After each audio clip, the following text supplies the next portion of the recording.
Hello students. और taxonomy की आज की क्लास में हम बात करेंगे मोनोग्राफ्स के बारे में, और मोनोग्राफ्स के बाद में जो जर्नल्स हैं, आइकॉन्स हैं, उनके बारे में भी हम डिस्कस करेंगे। और ये जो आज का हमारा टॉपिक है, ये एक्चुअल में जो टैक्सोनॉमिक लिटरेचर्स के रूप में हम जिन पॉइंट्स को काउंट कर रहे हैं कि जो वर्गीकी से जुड़ा हुआ जो साहित्य होता है, उसमें हम किन किन चीज़ों को शामिल करते हैं और उनके बारे में जो भी इंफॉर्मेशन थी वो हम वन बाय वन करके समझ रहे थे। इससे पहले के वीडियो में हम फ्लोरा के बारे में जान चुके हैं, मैनुअल्स के बारे में जान चुके हैं, और इसी क्रम में अब हम डिस्कस करेंगे पहले मोनोग्राफ को। तो मोनोग्राफ भी एक प्रकार का टैक्सोनॉमिक लिटरेचर ही है। तो a monograph is a comprehensive taxonomic treatment of a taxonomic group, generally a genus or a family, providing all taxonomic data relating to that group। जैसे हमने बात किया कि जो फ्लोरा है वो किसी पर्टिकुलर जो जियोग्राफिकल एरिया है उसके ऊपर जो लिटरेचर तैयार किया गया, उसमें डिस्क्रिप्शंस थे, नोमेनक्लेचर थे, ये सब शामिल था। वैसे अगर हम मोनोग्राफ की बात करें तो ये एक कॉम्प्रहेंसिव ट्रीटमेंट है, व्यापक स्तर के ऊपर जो इंफॉर्मेशंस हैं टैक्सोनॉमिक ट्रीटमेंट के रूप में वो यहाँ पे उपलब्ध होती हैं, यहाँ पे प्रोवाइड करवाई भी होती हैं। लेकिन इसमें जो उसका क्राइटेरिया है कि इसमें काम कितना ज़्यादा होता है, या मतलब किन इसकी लिमिट्स क्या होती है, उसके रूप में देखें तो साधारण रूप से या तो किसी जीनस या किसी फैमिली का एक प्रकार का कॉम्प्रहेंसिव ट्रीटमेंट होता है टैक्सोनॉमिक ग्रुप के रूप में। यानी कि टोटलिटी ऑफ प्लांट्स और टोटलिटी ऑफ ग्रुप्स और फैमिलीज़ ये सब इसमें नहीं होगा। ये किसी ख़ास जीनस का या किसी ख़ास फैमिली का एक विस्तृत रूप से तैयार किया हुआ टैक्सोनॉमिक ट्रीटमेंट होता है। यानी कि किसी पर्टिकुलर जीनस या फैमिली का एक पर्टिकुलर मोनोग्राफ होगा जिसमें उसके बारे में कॉम्प्रहेंसिव मतलब विस्तृत व्यापक जो स्तर होता है वहाँ तक, यानी कि जितना मैक्सिमाइज जो इंफॉर्मेशन है ट्रीटमेंट के रूप में टैक्सोनॉमिक वे से वो इसमें दिया हुआ होता है। क्योंकि यहाँ पे पर्टिकुलर जीनस या पर्टिकुलर फैमिली का डिटेल्ड कॉम्प्रहेंसिव ट्रीटमेंट दिया हुआ होता है, तो इसका जो यूटिलिटी है वो काफ़ी बढ़ जाता है। कि usually the geographical scope is worldwide, since it is impossible to discuss a taxon without including all its members, and often all its species, subspecies, varieties and forms are discussed। हालांकि monograph के अंदर बहुत ज़्यादा taxonomic treatment दिया हुआ होता है, लेकिन फिर भी ये इम्पॉसिबल हो जाता है कि जैसे कि कोई भी फैमिली लिया तो उस फैमिली के अंदर सब फैमिलीज़ हैं, कौन कौन सी हैं, स्पीसीज़, सब स्पीसीज़, वैरायटीज़, फॉर्म्स, जो दुनिया के अलग अलग भागों में प्राकृतिक रूप से पाई जाती हैं, तो उन सबको शामिल कर पाना काफ़ी टफ़ काम हो जाता है। The monograph also include an exhaustive review of literature। तो पर्टिकुलर फैमिली या पर्टिकुलर जीनस का जो रिव्यू होता है लिटरेचर संबंधी, जो पुराना जो भी उपलब्ध होता है जिसको हम रिव्यू के रूप में जानते हैं, वो सब विस्तृत रूप से या कम्प्लीटली इसमें दिया हुआ होता है। As also a report on authors research work. और पुराने जो भी वर्कर्स हैं उनके काम रिव्यू के रूप में यहाँ पे रहेंगे, साथ में ही जिसके द्वारा मोनोग्राफ तैयार किया जा रहा है उस ऑथर का जो खुद का जो रिसर्च वर्क है उसकी रिपोर्ट भी मोनोग्राफ में अटैच रहती है, मोनोग्राफ का हिस्सा होती है। तो ऐसा नहीं कि किसी ने पर्टिकुलर अपना कोई रिसर्च वर्क किया ही नहीं है और वो ऐसे ही लोगों के काम को रिव्यू को कर कर के मोनोग्राफ तैयार कर दे, तो वो टैक्सोनॉमिक मोनोग्राफ में काउंट नहीं होगा। जो पर्टिकुलर टैक्सोनॉमिस्ट है उसका खुद का काम भी होना चाहिए पर्टिकुलर फैमिली या जीनस को लेकर के, और उसके बाद में उससे पहले के जो भी वर्कर्स हैं उन्होंने जो भी काम किया है उसका एक कॉम्प्रहेंसिव उसमें जो रिव्यू ऑफ लिटरेचर है वो इसमें होना चाहिए। और मैक्सिमम स्तर पे जितने भी इंफॉर्मेशन उसके सब स्पीसीज़, फैमिलीज़, या मतलब जो भी अलग अलग टैक्सॉन्स हैं, जहाँ तक पॉसिबल हो सके वो सारा इसमें दिया हुआ होता है। A monograph includes all information related to citation of specimens examined. तो जो जो स्पेसिमेंस इसमें जिनकी इंफॉर्मेशन दी हुई होती है उनका साइटेशन भी इसमें दिया हुआ होता है। जैसे कि the genus Pinus by N T Mirov, the genus Crepis by Babcock. तो पर्टिकुलर एक जीनस का मोनोग्राफ है, जैसे पाइनस जीनस है उसका एक मोनोग्राफ है, ऐसे ही क्रैपिस का पूरा एक मोनोग्राफ है। तो मोनोग्राफ किसी पर्टिकुलर एक टैक्सोन का हो गया, जीनस का या फैमिली का। A monograph of the genus Avena by B.R. Brom, the genus Datura by Blackisley and genus Iris by Dacus। तो काफ़ी सारे एग्जाम्पल हमारे पास हैं जिनको हम मोनोग्राफ्स के रूप में अपने एग्जाम्पल्स में ले सकते हैं। और ये एक्चुअल में किसी पर्टिकुलर जीनस या पर्टिकुलर फैमिली का एक कॉम्प्रहेंसिव ट्रीटमेंट होता है, जिसमें मैक्सिमम इन्फॉर्मेशन जो भी है वो ऑथर के ओरिजिनल वर्क के साथ में उपलब्ध कराई हुई होती है।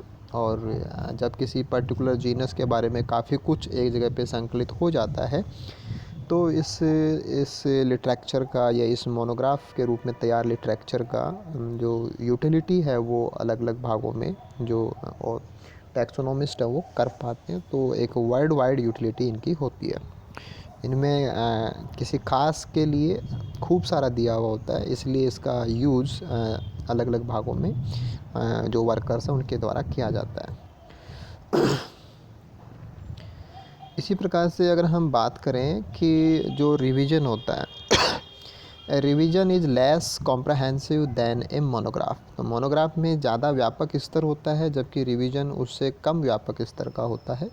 रिवीजन भी एक प्रकार का लिटरेचर ही है, incorporating less introductory material and including a synoptic literature review. तो केवल एक सुपरफिशियल या जो आउटलाइन के रूप में जो लिटरेचर रिव्यू है वो इसमें दिया हुआ होता है, कॉम्प्रहेंसिव नहीं होता है। Revision includes a complete synonymy but the descriptions are shorter and often confined to a diagnostic character। तो किसी भी जो भी टैक्सोन इसमें शामिल होगा उसको पहचानने के लिए कौन से मेन लक्षण हैं केवल उतने ही इसमें दिए हुए होते हैं। डिस्क्रिप्शंस हैं वो काफ़ी कम होते हैं। तो ये रिवीजन का डिफरेंस रह जाएगा कि मोनोग्राफ में ये सारी चीज़ें व्यापक स्तर पे होती हैं, कॉम्प्रहेंसिव होती है, जबकि रिव्यू के अंदर ये सिनॉप्टिक या सुपरफिशियल हो जाती है। लेकिन रिव्यू के अंदर भी हालांकि कम बताया हुआ होता है, लेकिन किसी पर्टिकुलर टैक्सोन के लिए बताया हुआ होता है, इसलिए मोनोग्राफ की तरह ही इसका जो यूटिलिटी स्कोप है वो भी वर्ल्ड वाइड होता है। इसी प्रकार से अगर हम बात करें कि जो कॉन्स्पेक्टस जो एक प्रकार का ये भी लिटरेचर में ही हम काउंट करेंगे, is an effective outline. Effective outline होता है ऑफ ए रिवीजन, कि मोनोग्राफ से भी जो सिनॉप्टिक था वो रिवीजन था। रिवीजन की जो आउटलाइन होती है वो कॉन्स्पेक्टस कहलाता है, जिसमें पर्टिकुलर ग्रुप में जितने भी टैक्सॉन शामिल हैं वो सब लिस्टिंग किए हुए होते हैं, विथ ऑल और मेजर सिनोनिम्स उनके दिए हुए होते हैं, विद और without short diagnostic and with a brief mention of the geographical range. तो पौधे के और दूसरे प्रचलित नाम कौन से हैं, सिनोनिम्स, वो उसमें दिए हुए होते हैं। थोड़ा बहुत उसमें डायग्नोस्टिक फीचर्स के बारे में बताया हुआ होता है, और जियोग्राफिकल रेंज जो भी स्पेसिमेन की है उसके बारे में भी इसमें ब्रीफ मेंशन किया हुआ होता है। तो ये रिवीजन से भी के भी एक प्रकार के आउटलाइन जैसे हो गए, कि रिवीजन में जितना दिया हुआ होता है लिटरेचर फॉर्म में उससे भी शॉर्ट होगा। तो जैसे कि हम बात करें कि लिनियस ने जो स्पीसीज प्लैंथेरम तैयार किया था वो एक इसी का एग्जांपल है कि उसका जो लेवल है वो कॉन्स्पेक्टस लेवल का ही था। इसी प्रकार से अगर हम बात करें कि सिनॉप्सिस जो होता है, synopsis is a list of taxa, कि जो अलग अलग जो टैक्सॉन्स हैं, जो टैक्सोनॉमिक ग्रुप्स हैं, उनका केवल एक लिस्टिंग होता है विथ मच एब्रीवेटेड, का मतलब बहुत ही short form, diagnostic distinguishing statements often in the forms of keys. तो पहचान के जो लक्षण होते हैं वो काफ़ी एब्रीवेट किए हुए होते हैं, काफ़ी शॉर्ट किए हुए होते हैं और डिस्टिंग्विशिंग स्टेटमेंट्स के रूप में प्रेजेंट होते हैं। और वेरी ओपनली जो अपन जो टैक्सोनॉमी कीज़ की बातें करते हैं उनके रूप में ये दिए हुए होते हैं। तो ये एक प्रकार का लिस्टिंग है और लिस्ट के साथ में जो डायग्नोस्टिक फीचर्स हैं उनको कीज़ के रूप में शामिल किया हुआ होता है इन केस ऑफ सिनॉप्सिस। तो ये तो हमने बात की कि सिनॉप्सिस, कॉन्स्पेक्टस, रिवीजन, मोनोग्राफ्स ये सब क्या हैं। देन आफ्टर हम बात करते हैं आइकॉन्स। और आइकॉन्स एक प्रकार के इलस्ट्रेशंस होते हैं। इलस्ट्रेशंस का मतलब चित्रण होता है। तो illustrations often with detailed analysis of the part are usually published along with the text in floras and monograph. कि जो फ्लोरा होते हैं, मोनोग्राफ होते हैं, उनमें टेक्स्ट मटेरियल दिया हुआ होता है, डेस्क्रिप्शंस हैं, आइडेंटिफिकेशन कीज हैं, वो सब उनमें दी हुई होते हैं। उनके अलावा जो चित्र उनमें प्रोवाइड कराए हुए होते हैं they are called as illustrations और icons, but may sometimes be compiled exclusively and often serve as a useful tool for identification। और कई बार जो आइकॉन्स हैं वो फ्लोरा और मोनोग्राफ के हिस्सा ना होकर के अलग से प्रोवाइड करवाए हुए होते हैं, जो भी आइडेंटिफिकेशन के लिए एक महत्वपूर्ण भूमिका निभाते हैं कि उनको देख करके प्लांट्स को आइडेंटिफाई करना काफ़ी ईजी हो जाता है। In fact, many species of plants based on published illustrations only, without any accompanying description or diagnostic before January 1st, 1980 have been accepted as validity published। तो 1 जनवरी 1980 से पहले ऐसा अगर कोई भी स्पेसिमेन जिसका डिस्क्रिप्शन नहीं दिया हुआ है, केवल इलस्ट्रेशन दिया गया है, तो वो भी एक्सेप्टेड थे पब्लिकेशंस के लिए, पब्लिश्ड वैलिडिटी थी उनकी। लेकिन इसके बाद में ये सब नहीं है, यानी कि इलस्ट्रेशंस हैं वो अकेले इलस्ट्रेशन से जो आइडेंटिफिकेशन है वो वैलिड नहीं माना जाएगा जनवरी 1980 के बाद में। Two principal compilations of icons are Hooker's icons and Watt's icon, और ये एग्जांपल्स के रूप में हम ले सकते हैं। Others of the interest include illustrations of the plants from Europe जो हैगी के द्वारा तैयार किए गए हैं, नॉर्थ अमेरिका जो ग्लिशन के द्वारा तैयार हैं। तो पर्टिकुलर एरिया स्पेसिफिक प्लांट्स के जो इलस्ट्रेशंस हैं वो भी टैक्सोनॉमिक लिटरेचर्स के रूप में काउंट किए जाते हैं, जिनमें जो भी डायग्नोस्टिक फीचर्स हैं पर्टिकुलर प्लांट्स के, पर्टिकुलर स्पीसीज़ के या पर्टिकुलर टैक्सॉन के, वो हमें इलस्ट्रेशंस के रूप में प्रोवाइड कराया जाता है, ना कि टेक्स्ट के रूप में। देन हम बात करते हैं जर्नल्स की। जर्नल्स एक प्रकार से शोध पत्रिकाएं होती हैं कि जो साइंटिस्ट और जो रिसर्चर्स जो वर्क करते हैं वो अपने वर्क को इंटरनेशनल लेवल पर आपस में शेयर करने के लिए जिन शोध पत्रिकाओं का इस्तेमाल करते हैं उनको हम जर्नल्स बोलते हैं। Whereas floras, manuals and monographs are published after a lot of taxonomic input and may take several decades before they are revised, if at all। Taxonomic journals provide information on the result of ongoing research. तो जब flora की बात आती है, monograph की बात आती है, तो काफ़ी व्यापक स्तर पे काम करना पड़ता है और काफ़ी लंबे समय के बाद में फ्लोरा और मोनोग्राफ वो तैयार हो पाते हैं। लेकिन जो प्रेजेंट में जो भी काम कोई रिसर्चर कर रहा होता है, कोई साइंटिस्ट कर रहा होता है, तो वो अपने काम को हाथों हाथ जिस फॉर्म में या जिस लिटरेचर फॉर्म में बाकी कम्युनिटी के साथ शेयर करते हैं उनको हम जर्नल्स बोलते हैं। A continuous update on additional task are describe कि अगर किसी भी टैक्सोन के बारे में कोई एडिशनल इंफॉर्मेशन प्राप्त होती है और reported from a region, nomenclature change हो या other taxonomic information essential for continuance of taxonomic activity. तो अगर ऐसी कोई भी चीज़ें कि कुछ नया पता लग रहा है, किसी पर्टिकुलर क्षेत्र विशेष से कोई नई रिपोर्टिंग आ रही है किसी पर्टिकुलर स्पीसीज़ की, या नॉमेनक्लेचर में कोई चेंज किया गया है, जो ज़रूरी हैं कि जो टैक्सोनॉमिक एक्टिविटी हैं वर्ल्ड वाइड उनमें सहयोग के लिए वो चीज़ें काम की रहेंगी, इसको ध्यान में रखते हुए जो जर्नल्स हैं उनमें ये शेयरिंग की जाती है। References to a publication in journal include volume number, जो all issues, कितने issues निकलते हैं, issue number क्या है, monthly है जर्नल या उसका क्वार्टरली है या किस प्रकार से उसका पैटर्न है पब्लिश होने का, वो सब जर्नल के ऊपर डिपेंड करते हैं कि यार जो अलग अलग जर्नल्स हैं उनके अपने अपने पैटर्न्स होते हैं कि उनके साल भर में कितने इश्यूज निकलते हैं और कितने वॉल्यूम्स निकलते हैं। कॉमन जनरल्स के रूप में अगर हम बात करें, devoted largely to taxonomic research, जैसे टैक्सोन है, International Association of Plant Taxonomy Berlin इसको पब्लिश करता है। इसी प्रकार से रॉयल बॉटनिकल गार्डन क्यू है, वो क्यू बुलेटिन जर्नल पब्लिश करता है।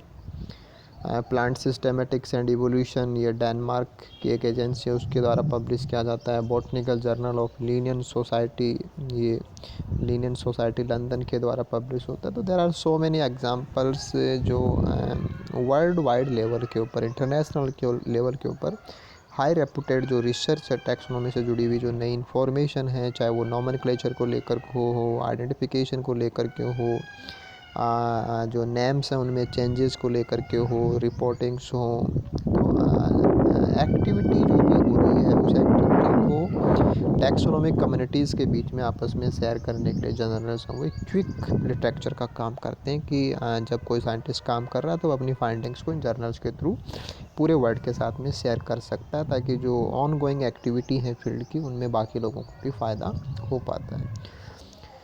तो इस प्रकार से हमने जो लास्ट वीडियो था उसको और इस वीडियो को मिलाकर के जो टैक्सोनॉमिक लिटरेचर जो एक टॉपिक होता है आपके सिलेबस का, उसको हमने कवर किया।